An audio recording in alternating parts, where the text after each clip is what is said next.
Para ponernos al corriente, mientras tanto, debemos estar recordando que normalmente los domingos que vengo vamos a estar hablando lo que es temas de iglesia. ¿Qué es la iglesia?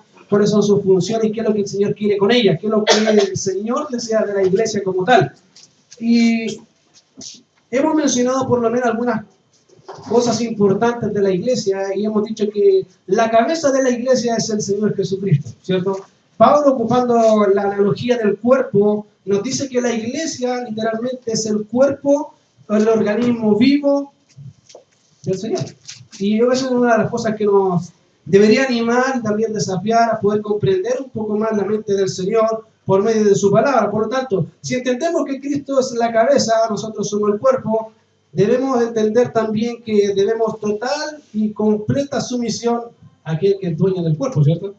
Yo no sé si su cuerpo es medio raro, pero mi cuerpo creo que funciona bien. Si mi mano hace algo es porque mi mente está desarrollando eso y está mandando señales para que mis manos se muevan y hagan lo que tengan que hacer.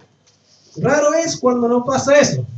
Así que si usted ve que se le mueve la cabeza es porque algo raro tiene en su cuerpo, alguna enfermedad o algo, y eso pasa a veces en la iglesia.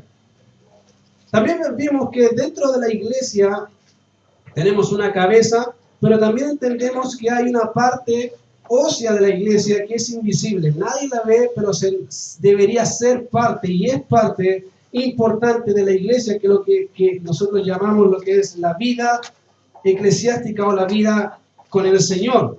Y una de las cosas o falencias que hoy más y más se ven dentro de las iglesias es esa práctica, ese deseo de buscar a Dios en la casa. Hoy ya la gente empieza a buscar al Señor netamente en la iglesia y piensa que el Señor es casi el Señor en la iglesia, pero en la casa del Señor soy yo.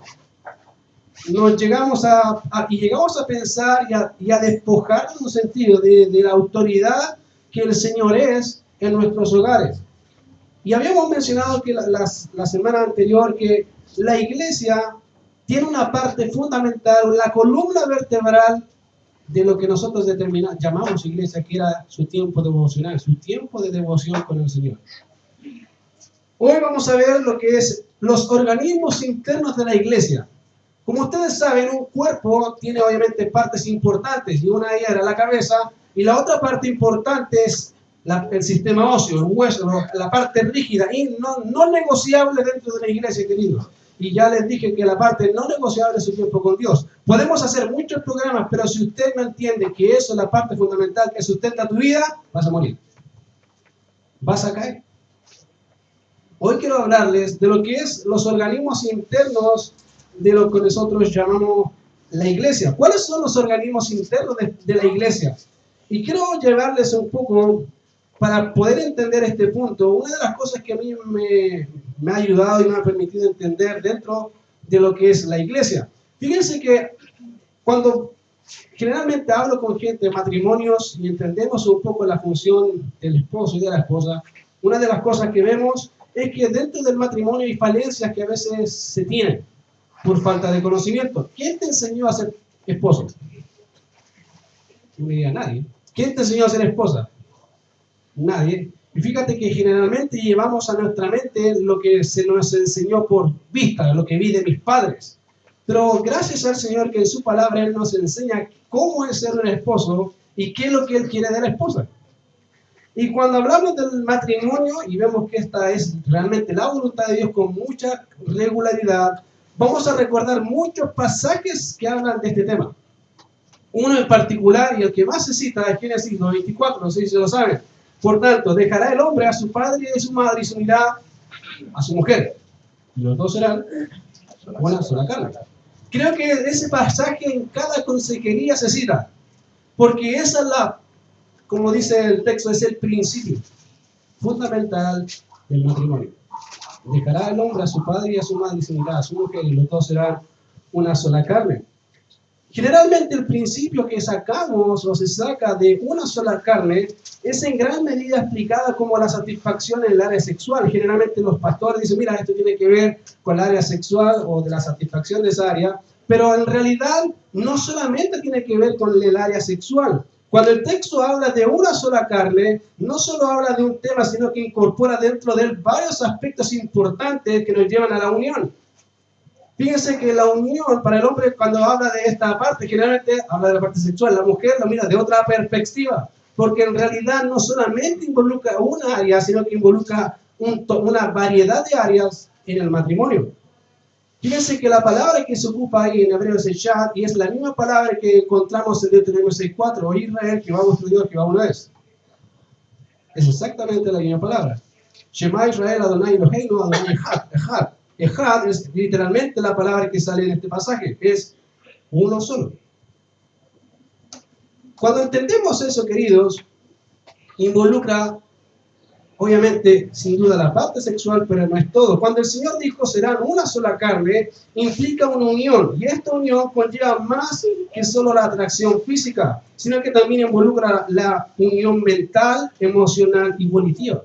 La voluntad, lo cual implica que ya no son dos, sino uno. Ahora miren, cuando vemos las páginas de las Escrituras, la unión emocional no solo involucra a la mujer, generalmente el hombre es más frío en esta área, pero la mujer no, a la mujer le es más fácil expulsar lo que piensa. Ella da a conocer sus emociones con mayor rapidez que el hombre. El hombre es un poco más dejado en esa área, no las comparte mucho y generalmente no lo hace. A menos que ya esté muy angustiado, ahí la comparte. Pasa, generalmente pasa. Pero es parte también dentro del matrimonio, que el hombre comparta cómo se siente. Fíjate que la pregunta típica, ¿cómo estás? Bien. Listo, se acabó la conversa. ¿Y tú cómo estás? Y empieza la mujer a hablar y a explayar sus emociones, lo que pasó en el día. El hombre, ¿cómo? Si tú no le preguntas al hombre, ¿cómo te sientes? No te va a decir nada. ¿Cómo estás? Bien. ¿Cómo estuvo el día? Bueno. Así somos nosotros, somos sencillos de palabras, no decimos mucho. La mujer con eso te puede explicar todo lo que dice. Miren, cuando hablamos de la parte emocional, también obviamente involucra al hombre. Por otro lado, cuando hablamos de la unión mental, quiere decir que debe llegarse a tener una misma mente. Esto no quiere decir que no podamos dar nuestra opinión referente a diferentes temas, pero deberíamos llegar a tener tal conocimiento el uno del otro que llegamos casi a pensar igual. No sé si alguna vez ha visto parejas ancianas, años de matrimonio, que casi ya ni se hablan. Se miran y ya sabe lo que está pensando, se enojó. Y dice, ¿cómo supo que se enojó? Ya lo conozco. O ya está pensando casi como el otro, sabe lo que piensa en todas las áreas o en gran cantidad de las áreas. Una misma mente. Cuando hablamos de lo que es la voluntad, y fíjese que con esto quiere decir que es una unión en cuanto al poner los deseos del otro por sobre mis deseos, eso implica una voluntad. Yo pongo sus deseos por sobre los míos, sus necesidades por sobre mis necesidades. Es difícil, porque somos hombres egoístas que nos gusta satisfacer nuestras necesidades, no las del otro. Cuando Dios dice una sola carne, involucra todos los aspectos que dice. Y esto obviamente nos lleva a nuestro segundo punto, que nos implica de lo que nos implica o qué significa una sola carne, lo cual también significa que es sumisión. Y la sumisión significa que tanto el hombre como la mujer están sometidos en un orden establecido por Dios. Dios estableció la sumisión. Queridos, hombres y mujeres deben ser sumisos. Por si acaso, hombres y mujeres deben ser sumisos. Dios lo estableció así. Fíjese que esto a su vez está intrínsecamente unidos en sumisión, primeramente a Dios y luego la mujer hacia el hombre y el hombre hacia Cristo. Ambos están sometidos. Yo no sé qué es peor, si la mujer se somete a Cristo o si el esposo no se somete a Cristo. Porque creo que a veces cuando pensamos de la sumisión, creemos que la mujer está y yo tengo el deber de obligarla a someterse. Craso error, porque realmente la Biblia no te manda a someter a tu mujer. Dios le manda a ella a someterse.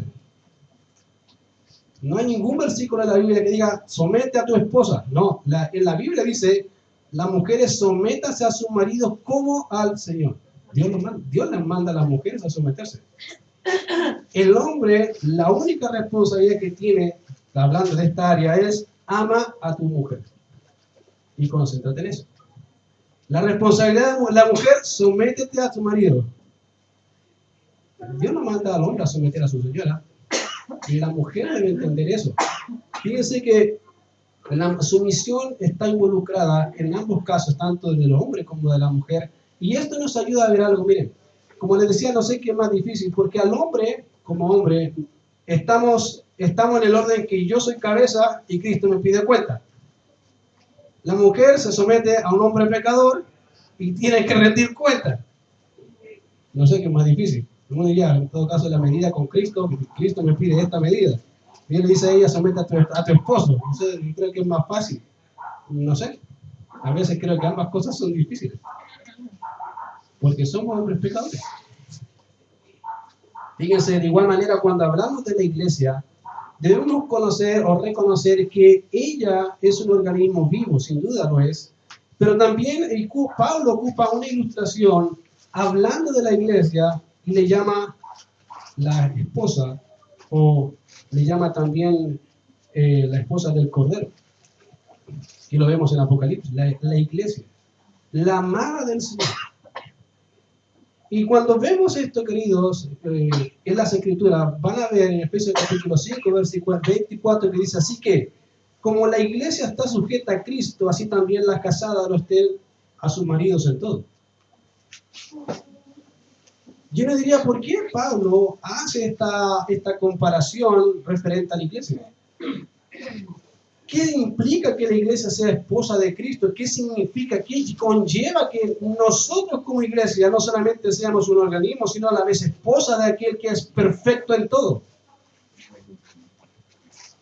Y fíjense que la primera cosa que nos va a llevar a entender esto, nos va a llevar a comprender que hay una identificación total entre Cristo y la iglesia con Cristo. En primer lugar, el hecho de que la iglesia esté sujeta a Cristo muestra que ella se identifica con Cristo, así como Cristo también se identifica con la iglesia. Miren lo que dice Hechos capítulo 9, verso 1. Nos dice que Saulo, respirando una amenaza en contra de la iglesia, y yendo camino a Damasco, se le aparece el Señor de la iglesia, aquel que es el defensor de la iglesia. ¿Se acuerdan de ese pasaje? Y el Señor, hablando en el versículo 4, dice, Saulo, Saulo, ¿por qué me persigues? Yo le diría, pero Saulo no está persiguiendo al Señor, Saulo está persiguiendo a la iglesia. Eso dice el texto, dice que respirando amenazas en contra del cristianismo, aparece el Señor de la iglesia, dice, Saulo, Saulo, ¿por qué me estás persiguiendo? Y fíjense que esta simple declaración diríamos, tan simple, tan fácil, no solo nos muestra que Cristo protege a la iglesia de la opresión, sino que hay una identificación total con la iglesia. Total. Esto significa que de la manera que perseguir a la iglesia fue perseguir a Cristo, cuando hablamos de la iglesia no solo estamos hablando de la iglesia, estamos hablando de Cristo. Cristo se identifica totalmente con nosotros. Ayer hablamos con unos hermanos que decían, yo les decía algo parecido, ¿se acuerdan? Y les decía, mira, eso pasa. Y personas hablan mal de la iglesia. Yo no sé no sé si no leen, pero el texto es claro. Creo que la Biblia dice que el Señor se identifica con su iglesia. Claramente. Es como que alguien hable mal de tu esposa. ¿Qué dirías tú? Dan ganas de pegarle. ¿Qué te crees tú? Imagínate Cristo que, bueno, y más encima de su pueblo, de sus hijos, diga, no, si la iglesia, no, vaya a la iglesia. Oh, yo creo que a veces no leen eso, o no entienden esa realidad. Cristo no solamente es protector y salvador, es dueño de la iglesia. Y Él, en cada etapa de la iglesia, siempre se mostró defensor y en pro de la iglesia. Él está siempre presente, querido. Y si Él es la cabeza y el sustentador, ¿ustedes creen que a Él le va a agradar que su propio pueblo hable mal de su propia iglesia, a la cual Él compró con su propia sangre? Que le digan, la iglesia, como si fuese cualquier cosa. Para Cristo no fue cualquier cosa. Es su iglesia. Fíjate que interesante notar cómo el Señor se identifica con nosotros, cómo Él muestra esa identificación y la hace palpable a nosotros. Si Él es dueño de esta iglesia, si Él es dueño de la iglesia, entonces Él se preocupa de la iglesia. Gracias al Señor que no somos nosotros. ¿En serio? Fíjense que cuando entendemos que Cristo se identifica con su iglesia, también debemos comprender que la iglesia también se identifica con Cristo llamándole Señor, ¿no? ¿Ustedes se identifican con Cristo o no? Amén. 1, 2, 3, bien, ya vamos con 3. ¿Se identifica con Cristo, sí o no? Amén. Correcto. ¿Cómo le dice? Señor, ¿no? Se identifica así. O dices, alguien, o cuando ora, usted dice, creo que alguien que se llama Jesús puede concederme. Yo no creo que oremos así. Si usted ora así, usted no es hijo, no entiende qué significa que Jesucristo es el Señor. Pero fíjate que cuando entendemos esta realidad de que Cristo o que la iglesia se identifica con Cristo, al llamarle Señor, nos muestra que Él es aquel que debemos dar cuenta. Esto muestra no solo el dominio o autoridad, sino que muestra que hay una relación interpersonal entre Cristo y la iglesia. Fíjate, la semana antes pasada le explicaba, hay una columna vertebral de la iglesia, se llama comunión con Cristo. Si tú no tienes comunión con Cristo, ¿cómo dices que es la cabeza? ¿No entiendo? ¿No creen que no tiene lógica? Es como lo que dice el Señor. ¿Por qué me llamas Señor? Si no haces lo que te digo. Fíjate que cuando Pablo habla de las esposas en cuanto a su amor y sujeción en Efesios capítulo 5, hablando de la sujeción a Cristo en comparación hacia sus maridos, fíjense que les dice como al Señor. ¿Cuál es el parámetro que Dios te exige a ti, mujer, para ser una mujer sumisa? Dice como al Señor. Ese es el cuadro comparativo que Dios te muestra para ser sumisa. Mira, la mejor forma en que tú vas a mostrar que eres sumisa es con tu relación con tu esposo. Y eso va a mostrar si eres sumisa a Cristo. Porque la orden no te la dio tu esposo, te la dio Cristo. De la misma forma el hombre, ¿cómo yo sé que tú estás haciendo lo que Dios quiere de tu matrimonio? ¿Cómo yo sé que tú estás amando a tu esposa? Lo voy a ver, se va a notar. Y eso me va a decir cómo estás tú con tu esposa. Y con Cristo. Fíjense que en este cuadro, podríamos decir, en este grupo de 3, donde está tu esposa, siempre va a estar Cristo. En donde esté tu esposo, siempre va a estar Cristo. Como trates a tu esposa, es como el Señor te va a decir, ten cuidado. He compartido con algunos de acá que les he dicho, mira, a veces pasa lo siguiente, a veces los hermanos que están casados dicen, voy a orar al Señor para que se solucione el problema con mi esposa. Y el Señor te manda a solucionar el problema con tu esposa y después ven a hablar conmigo. Eso dice las Escrituras. Como que a veces no entendemos que a veces hay cosas que no son solamente oración. Sin duda conlleva oración, pero Dios me manda a hacer algo. ¿Qué debo hacer? Anda y reconcíliate con tu hermano y después ven y presenta tu frente. No olvides, querido, y no olvides, querida, que tu esposo no solamente es tu esposo, es tu hermano. Y eso le da un peso mayor. Y como hermano en Cristo yo debo hacer lo que Dios me manda. Con amor y con verdad. Fíjate que cuando se habla de esto, dice que la esposa debe sujetarse a su esposo como al Señor, pero en el versículo 24, donde Pablo sintetiza, da por concluido su ejemplo de exhortación a las mujeres con respecto a la sumisión, dice así que, conclusión, como la iglesia está sujeta a Cristo, así también las casadas lo estén en sus maridos en todo. Y fíjate qué gran verdad es lo que el Señor está diciendo acá. Absolutamente de acuerdo, tan claro, que podríamos decir, mira, ¿cuál es la obra de lo que el Señor quiere con la iglesia? Y fíjate que esta referencia tiene que ver netamente con la iglesia. En primer lugar, miren lo que dice el contexto. Pablo hablando de lo que es la llenura del Espíritu en el Efesios capítulo 5, verso 18, miren lo que dice. No os embriaguéis con vino, en lo cual hay disolución. Antes bien, ¿qué dice? ¿Qué dice? Sed lleno del Espíritu. Trajeron su Biblia, ¿cierto?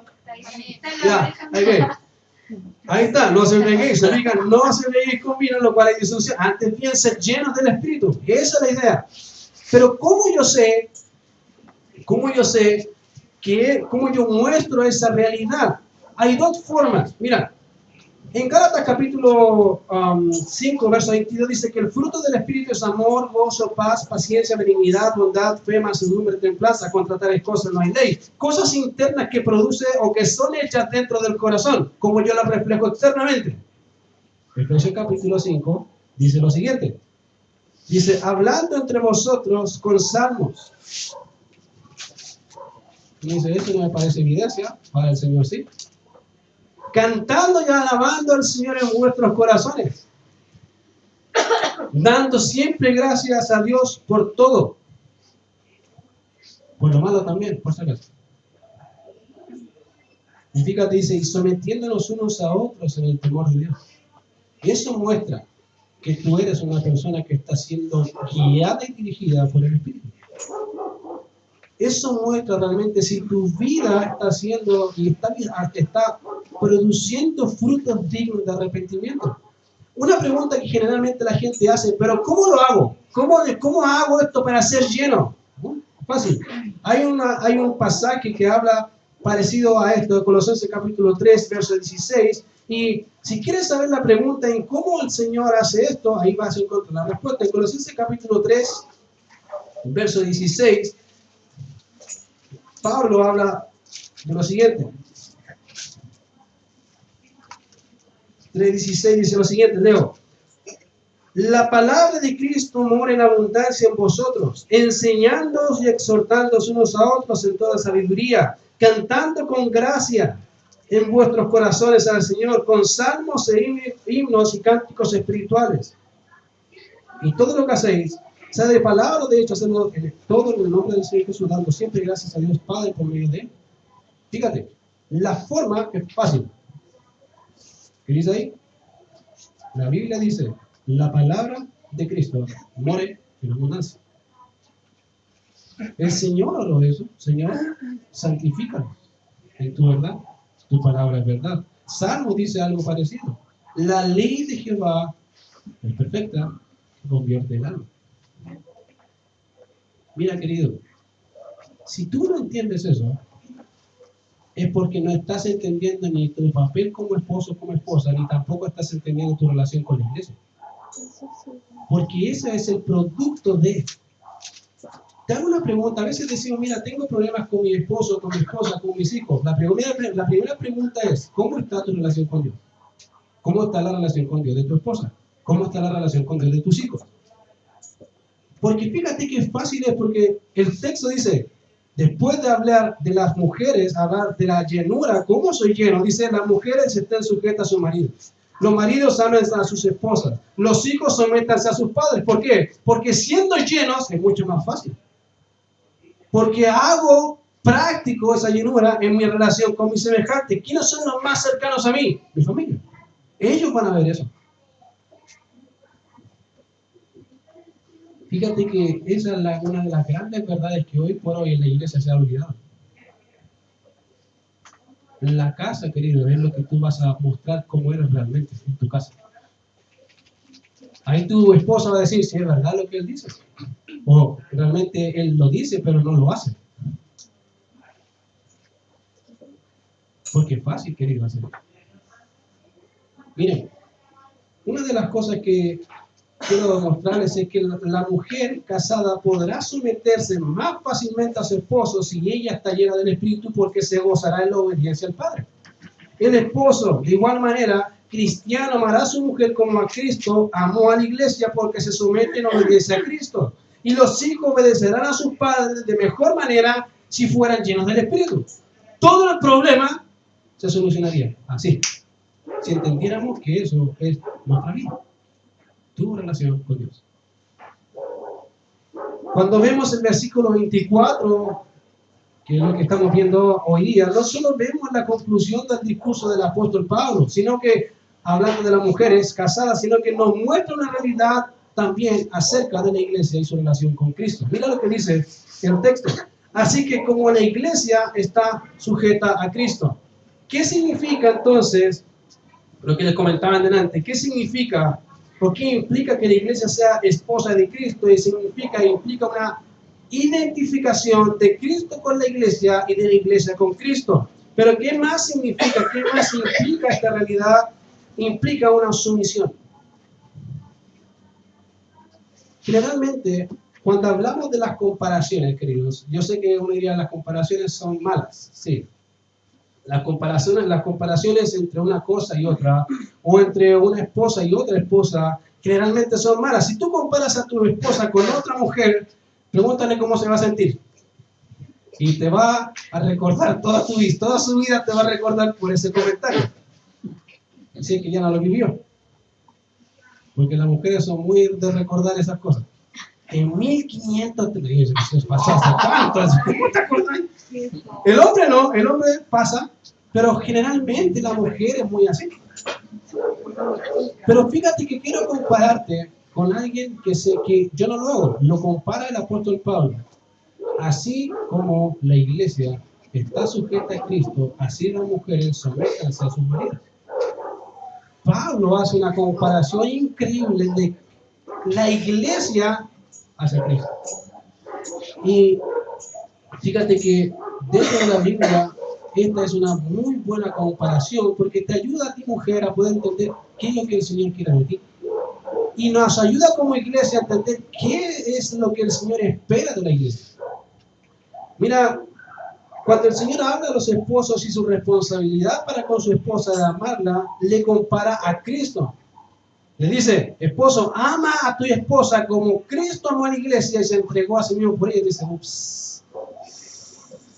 ¿Qué significa eso? Hasta la muerte. Te dice, esposo, si tú quieres reflejar a Cristo en tu relación matrimonial, da tu vida por tu esposa. Es que estoy cansado, no importa, da tu vida por tu esposa. Eso es. Y quiero poner en los hombres ese peso, querido, si estás casado y si estás casado, eso te espera y si eso deberías hacer. Tu esposa es principal. El Señor lo mostró muriendo en la cruz por ella, ¿no? Él se ofreció voluntariamente. Nadie le obligó. Así debería ser nosotros. Pero fíjate que a veces llega nuestra humanidad, nuestra naturaleza caída y dice, no, que otro día o otra cosa no es tan importante. Estoy muy cansado. Pero fíjate el Señor. Ahí está tu cuadro comparativo. Pero cuando habla de la mujer, dice, así como Cristo amó a la iglesia y se entregó a sí mismo por ella. Pero como les dije, cuando habla de la iglesia, dice así que como la iglesia está sujeta a Cristo, la mujer lo estará a su marido. Y fíjate que el propósito del apóstol en comparar a la iglesia con la esposa es dar a conocer una incuestionable realidad que la iglesia tiene y es. Mira, en primer lugar, lo que podemos notar a simple vista en este pasaje es que la iglesia está en sujeción a Cristo. ¿Lo creen o no? Amén. Una, bien, Anito. No. ¿Lo creen o no? Ya, dos, no, ya podemos seguir. Ok, sí, eso dice. La iglesia está en sujeción a Cristo. Y fíjate que esto significa que podemos notar algo interesante y necesario que debemos entender. ¿Qué es entonces la sujeción? ¿Qué es la sumisión? Bueno, la sumisión o la palabra significa subordinación voluntaria y en algunas ocasiones es obligatoria. Depende cómo lo tomes. Pero fíjate que es una subordinación voluntaria o obligatoria de una persona a otra. Por tanto, la sujeción es una cuestión de responsabilidad, de deber o de mandato. Mira mujer, mira iglesia. Cuando el Señor manda a la mujer a someterse a su esposo, lo que está diciéndole a la mujer, yo te mando a someterte. La mujer puede decirle, pucha, pero ¿por qué? ¿Y por qué yo? Que me tocó ni un brillo. Podría decir así, no hay problema. Pero fíjate que Dios te manda a ti. Si tú lo quieres tomar de esa forma, mejor di sí, Señor, como una sujeción voluntaria. Yo me someto voluntariamente, someto mi voluntad a su voluntad. Por eso la sumisión es sumisión. Es nuestra misión como iglesia. Someternos a Cristo significa que bajo mi voluntad y levanto su voluntad para hacer lo que me manda. Y eso es lo impresionante. ¿Cómo Pablo entendía esta realidad tan bien? Y está ahí hace mucho tiempo, no sé si lo ha leído una y otra vez. A veces creo que no lo leen mucho, pero Pablo lo entendía muy bien. Y miren lo que dice, que es obviamente una cuestión de responsabilidad, de deber y de mandato. Ahora, por ello, cuando entendemos la sujeción, comprendemos lo que Pablo dice, así como la iglesia está sujeta a Cristo. Fíjate que en segundo lugar, esto significa que la sujeción es un acto y actitud presentes dentro de la iglesia. Es una virtud que destaca a la iglesia y que permanece en el corazón de la iglesia. Pregunta: ¿podríamos decir que la iglesia es una iglesia que se somete voluntariamente al esposo? No. Fíjese, una pregunta. Aún más, la iglesia bautista, la gracia de Dios de Quilicura, ¿es una iglesia que destaca por su sumisión al Señor? Para ti, ¿podrías decir que eres sumiso a Cristo? ¿Que haces su voluntad? Y mira, si tu respuesta es no, algo anda mal. Y no mal, muy mal. Fíjate que Pablo, al comparar la sumisión de las esposas, ocupa el mejor ejemplo que podría ver en la realidad. Y que él entendía como realidad es que la iglesia era una iglesia que se sometía a su Señor, a su esposo. Para el apóstol, la sumisión de la iglesia no solo es cuestión de comparación, sino que era una verdad incuestionable de la iglesia. No se cuestionaba si la iglesia era o no era sumisa. Se supone que es sumisa. Es como cuando Moisés, hablando de Génesis 1:1, dice: en el principio creó Dios los cielos y la tierra. Moisés no está debatiendo si Dios existe o no existe. Dios existe y punto. No hay tregua, no hay vuelta, no hay pensamiento. Dios es real, sí o sí. No me interesa si tú crees o no crees en Dios. Dios es real. Pablo hace algo muy parecido. Dice: la iglesia es sumisa. Es así, vive así. ¿Tú vives así? Porque se supone que debería ser así. Fíjate que Pablo hace ese ejemplo tan claro ahí en las Escrituras, y dice que la iglesia está sujeta a Cristo. Pablo nunca está pensando, queridos, que la iglesia es una iglesia rebelde. Nunca no lo está pensando ahí. Él está pensando que la iglesia de Éfeso es una iglesia rebelde. Y que la iglesia en general es rebelde. Y fíjate qué tan lejos estamos nosotros de esa verdad. Fíjate que cuando el Señor habla de este tema, nos muestra otra realidad. La sujeción de la iglesia implica una actitud y voluntad de obediencia a Él. Fíjate que el Señor dice lo siguiente: yo soy la cabeza, tú eres la esposa. Tú te sometes a mí y yo te bendigo. Cuando entendemos esto, si la definición obviamente de la sujeción es subordinación, entonces es obediencia voluntaria. Se supone. Es una obediencia voluntaria, porque si yo entiendo que soy siervo, esclavo del Señor, esa esclavitud, habiendo sido realmente un esclavo del pecado, sujeto a pasiones, hoy me someto voluntariamente a aquel que es dador de la vida, que es Cristo Jesús, ¿no? Yo me someto a Él voluntariamente. No me tienen que poner una pistola, no me tienen que estar diciendo haz esto, porque se supone que vivimos haciendo lo que las Escrituras dicen, porque es palabra del Señor. Vives así. Y si no, arrepiéntate. Fíjate que este es el punto principal de una iglesia querida. Como dirían algunos, es el sine qua non, es el punto culminante de una iglesia. Si tú no entiendes que la iglesia debe ser obediente, esto no va a avanzar, esto no va a seguir, porque Dios tiene iglesias obedientes. El Señor define a su iglesia y la defiende sin duda, porque Él es fiel a su pacto, Él es fiel a sus promesas. Se supone que la iglesia debería ser el reflejo de la obra de Cristo, ¿no? Fíjate que el Señor una y otra vez nos enseña la realidad de esto que estamos hablando y de lo que es la obediencia. Muchas veces van a notar que el Señor habla de esto y fíjese que en Lucas capítulo 6, verso 46, el Señor hablando de este tema dice, ¿por qué me llamáis Señor, Señor y no hacéis lo que te digo? Porque una y otra vez oras a mí, yo te digo, cambia, haz esto y no lo haces. ¿Por qué entonces me llamas Señor? ¿Por qué sigues pensando que soy tu Señor y no quieres someterte a mi voluntad?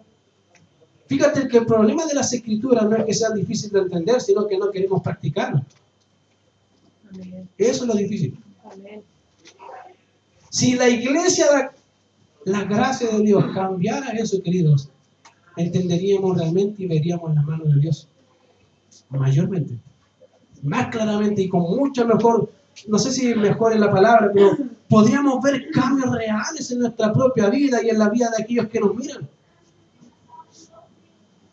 Pero fíjate que a veces estamos tan lejos de eso, tan apartados de esa verdad. Y no es porque el Señor no nos ha dicho, sino que queremos hacer oídos sordos de su consejo. Fíjate que el Señor dice eso. Si entendemos que Cristo es el Señor, debemos comprender que Él tiene toda potestad, querido, toda potestad. Fíjense que el Señor, después de resucitar en Mateo capítulo 28, dice lo siguiente: toda potestad me da en el cielo y en la tierra, por tanto, id a hacer, por tanto, haz esto. Yo tengo todo el dominio, soy el rey soberano de todas las cosas. Si yo soy rey, entonces haz lo que te estoy diciendo, haz. ¿Usted cree que Cristo es rey? Amén. ¿Cree que Cristo es el Señor? Amén. ¿Va a obedecer? El pastor me llamó. Gracias. ¿Se fijan, no? Fíjate que eso es la pieza, podríamos decir que es el corazón de una iglesia. Y fíjate que es lamentable que el corazón de la iglesia no late al ritmo del Señor. Porque no queremos. No sé si te da pesar en tu corazón saber que hay cosas que tienes que cambiar y que el Señor te ha dicho que cambiar y no las has cambiado. Creo que es lamentable ver eso en la realidad de la iglesia de hoy, porque no es que no quiera, no es que Dios no te ha dado las facultades ni las herramientas para salir, sino que te gozas ahí. Quieres, te gusta tener tu pecado regalón ahí en medio del brazo y le haces cariño de vez en cuando. Querido, no hay pecados regalones, son pecados. El Señor dice lo siguiente, fíjense que cuando vemos en Lucas 6, 47, verso 48, el Señor hace podríamos dar un ejemplo de las personas que se someten y hacen su palabra. Mira, a veces pienso que no sé si la iglesia no quiere ser bendecida o quiere vivir como está viviendo, o se siente cómoda. Pero fíjate que el Señor dice lo siguiente en ese capítulo, dice, todo aquel que viene a mí y oye mis palabras y las hace. Y quiero hacer énfasis ahí. Oye las palabras y las hace. No solamente las oye, las hace. Os indicaré a quién es semejante. Semejante es al hombre que al edificar una casa, cavó y hondó y puso fundamento sobre la roca. Y cuando vino una inundación, el río dio con ímpetu contra aquella casa, pero no la pudo mover porque estaba fundada sobre la roca. Claro, ¿cierto? ¿Por qué nuestras vidas están como están? Es porque seguimos construyendo en la arena, pensando que no va a pasar nada. No sé, aquí está más planito. Aquí no va a pasar. Viene la tormenta y se fue. No se fue la casa, se fue el hermano. No estaba fundado sobre la roca. ¿Qué pasa? Y en ese pasaje, fíjate que anteriormente dice, ¿por qué me llamáis Señor, Señor? Y no haces lo que te digo. ¿Tú crees que Dios quiere bendecirte, querido? Amén. ¿Cierto que sí? Amén. Entonces, obedece. Obedece. Es que no siento como ganas de obedecer. Mira, hermano, tómese ese sentir, igual que se. Y diga, toda mi mente va a estar cautiva en obediencia a Cristo. Y ahí me quedo. Porque hoy por hoy, fíjate que, no sé qué les pasa a la iglesia, que todo es por sentir. Es que no siento. Es que no tengo ganas. Querido, mira, toda cosa que tú has logrado, no necesariamente porque siempre lo has sentido. Es porque te has desafiado. Has puesto tu voluntad y dices, voy a hacerlo sí o sí. Y a veces, fíjate, la otra vez le da ejemplo de estudiantes. Los estudiantes para sacar promoción a veces ni duermen. No están con su familia. ¿Por qué? Quiero sacar mi promoción y la voy a sacar. Y pasan horas y horas sin poder dormir, horas y sin poder estar con la familia, horas por no negándose a otras cosas para lograr algo que va a perecer. Amén. Querido, va a perecer. Y cuando el Señor nos manda a hacer cosas que no perecen, sino que a vida eterna permanecen, decimos, es que estoy cansado. Fíjate que a veces me hacen reír la iglesia en cierto sentido, porque cuando éramos mundanos, 12 de la noche era temprano. No, pues ¿cómo nos vamos a ir a las 12 de la noche de carrete? No, pues tenemos que quedarnos hasta las 4 de la mañana. Cuando se convierten, dicen, es que tengo que dormir. Yo no sé qué les pasa. Algo no cruje. Dice, pero ¿cómo? Aquí está acostado en el mundo, como a las 5 de la mañana. Y ahora quieres dormir solo a las 10 de la mañana. ¿Leíste? No, que estoy cansado. Y en el mundo estaba cansado después de trabajar. ¿Sí? ¿Te iba a ir al carrete? Sí. No entiendo. Algo no está funcionando bien. Y no tiene que ver con la Biblia, queridos. Es tu corazón. Tenemos un corazón no sumiso al Cristo que deseamos o que deberíamos desear. Y peor aún, lo rechazamos muchas veces con nuestra actitud. Fíjate que una de las razones por las que Dios nos bendice no es porque simplemente el Señor no quiera bendecir, querido, sino porque su pueblo no quiere obedecer.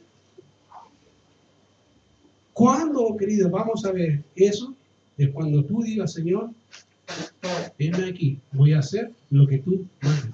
Fíjate que el apóstol Pablo ni siquiera pasó un minuto después de haber conversado con el Señor y le dijo una cosa muy impresionante que él entendió y de inmediato dijo, ¿quién eres, Señor?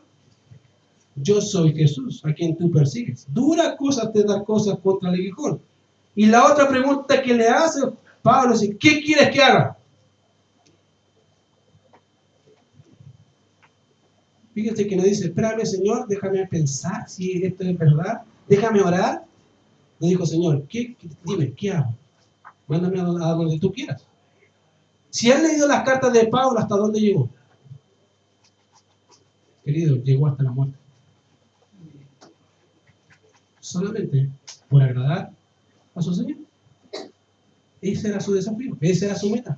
Su meta nunca fue cosas terrenales, su meta fue ver la gloria de Cristo. Ese era su deseo, ser más como Cristo, más como Cristo. Si viviéramos así, querido, muchas de nuestras situaciones cambiarían. Si dejáramos de poner excusas para hacer la voluntad de Dios, veríamos realmente cómo el Señor transforma vidas. Fíjate que podríamos decir, una de las cosas que podríamos decir claramente al Señor sería algo así, Señor, queremos ser una iglesia sumisa a ti. Queremos vivir obedeciendo tus sabios consejos. Queremos glorificarte con nuestras vidas. Que tus palabras sean nuestras palabras y tu mente nuestra mente. Ayúdanos, oh Señor, a vivir fundamentados en la roca. Gracias por querer bendecir, porque tú eres fiel. ¿No lo crees? Amén. Dios es fiel, querido. Si tú quieres ver cambios, obedece. Obedece. Ese es el corazón de la iglesia y debe ser tu corazón. Vamos a ver. Señor, te damos gracias, Padre.